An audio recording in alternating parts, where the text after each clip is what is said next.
So we'll do the same format. It'll be 3 minutes, and then time for questions. We'll start with Mr. Chaikin. Anton Chaikin. I'm a historian and the history editor for Executive Intelligence Review. President Obama has put in place a reform apparatus reviving the euthanasia of Hitler Germany in 1939 that began the genocide there. The apparatus here is to deny medical care to elderly, chronically ill, and poor people, and thus save, as the president says, $2 to $3 trillion by taking lives considered not worthy to be lived, as the Nazi doctors said. Dr. Ezekiel Emanuel and other avowed cost-cutters on this panel also lead a propaganda movement for euthanasia headquartered at the Hastings Center, of which Dr. Emanuel is a fellow. They shape public opinion and the medical profession to accept a death culture such as the Washington state law passed in November to let physicians help kill patients whose medical care is now rapidly being withdrawn in the universal health disaster. Dr. Emanuel's movement for bioethics and euthanasia and this council's purpose directly continue the eugenics movement that organized Hitler's killing of patients and then other costly and supposedly unworthy people. Dr. Emanuel wrote last October 12th that a crisis, war, and financial collapse would get the frightened public to accept the program.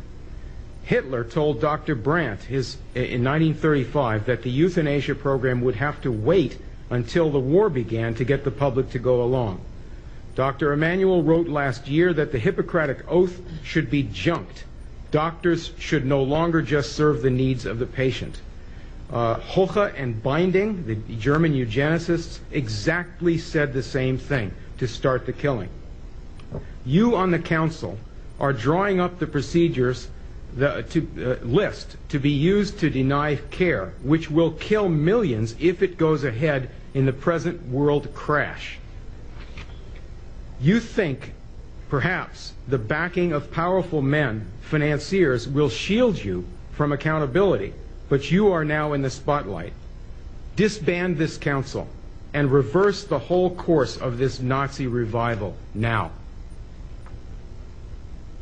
Thank you.